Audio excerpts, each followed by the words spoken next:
What's up guys, Jackson Workshop here, gonna do a review on the Kreyg pocket hole jig. It's a pretty nifty little jig that you can use to do pocket holes. I like it much better than some of the cheaper ones because it kind of takes the guessing out of cutting the wood. I can show you what I mean. I'll have to get another jig out to show you, but this makes it a whole lot easier. So we're gonna go inside this box right here and see kind of what this jig came with. I'm gonna adjust the camera and then we'll go and look inside. Okay, so here we have the box. Let me adjust this one more time. It's bugging me. It comes kind of with some pocket screw samples, I guess you could say, so you can mess with the different sizes. It comes with the piece that you're gonna need to drill. I actually have two pieces from the piece I bought last time for the smaller jig. It comes with the adjustments, other accessories, and the bit that you're gonna need to screw your pocket holes, and then it comes with these like cover-ups for pocket holes, which we'll do in another video. So it comes with quite a few things. The only thing I'm missing is the dust port that hooks up on the back of this so you can vacuum it so it doesn't cause as much of a mess. So now we're just gonna move the camera one more time and we'll go into the actual pocket hole jig machine. So here I just wanted to show an example of why pocket screws might be more ideal. So here I have two pieces of scrap wood. I have no project with this whatsoever. It's just garbage wood that I've used. I didn't even screw the screws in all the way, but they're pretty close. So if you were to try and screw pieces of wood like this together, this may seem like a possible option depending on what you're building, but it wouldn't be practical to do it this way simply because we're drilling in to the end of the grain. So theoretically it would come apart really easy. See how and that didn't take much at all. Just due to it being weak wood and it being the end of the grain.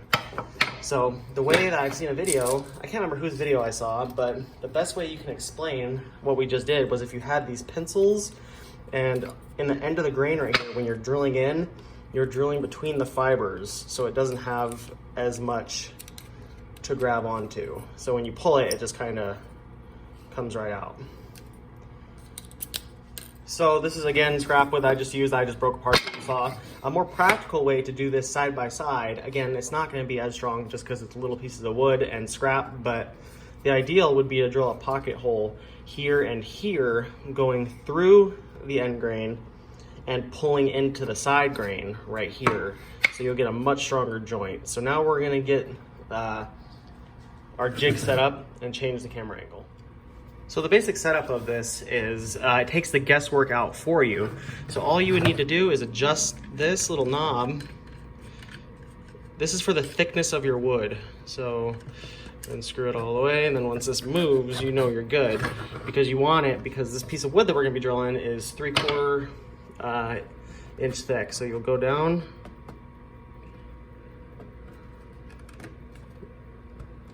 till it's, of course I can't get it just right.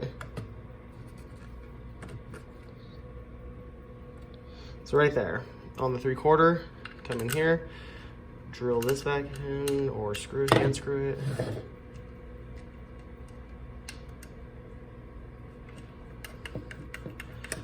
Until it's all the way in there.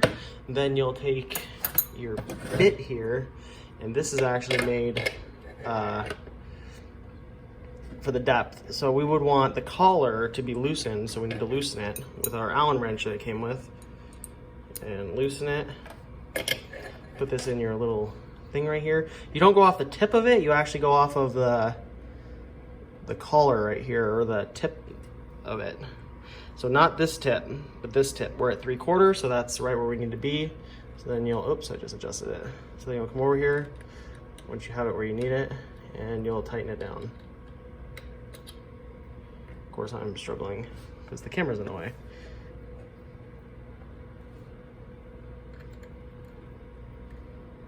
Okay.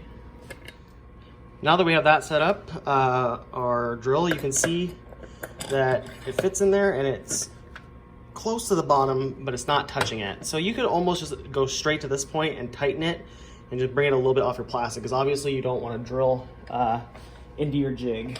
So that would suck. So Tighten it one more time just to make sure that the collar doesn't slip while we're drilling. Okay, that's good. Then all you gotta do is basically you just loosen this and tighten your nut to the point where the wood is snug, which it's snug. And under ideal conditions, you'd wanna use the clamp that comes with this and clamp it to your table, but we're not gonna do that. I'm just gonna hold on to it.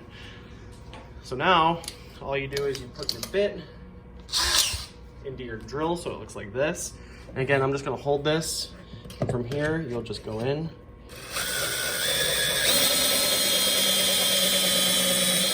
There's one.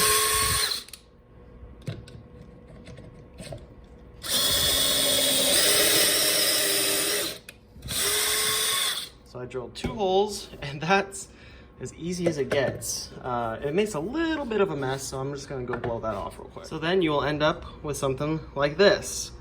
So you can see the screws go in there and they pull the wood into it from this angle because there's a little hole down in there that it fits perfectly into. So you would just line your pieces up, and this isn't gonna be perfect, like I said, just because I'm not actually using this wood.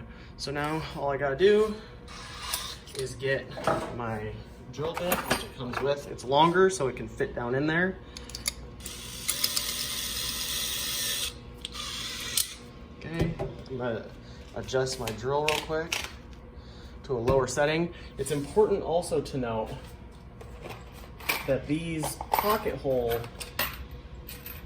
screws are different than a regular screw. You can see how there's a little bit of just regular like nail, if you would, or screw, as opposed to this has the part that grabs into the wood all the way through the screw. So I'm gonna put that down and we're gonna use the pocket hole screw. And it's nice because I think it's like magnetic to this thing. So then all you would do is stick it in there. There's one.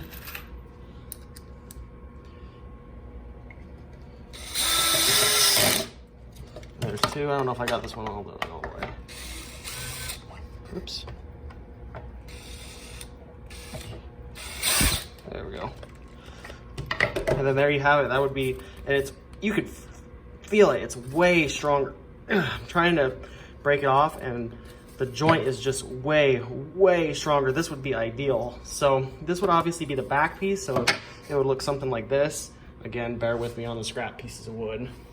But if that side were to be something that you would want to show, you can buy the little pieces that come with it.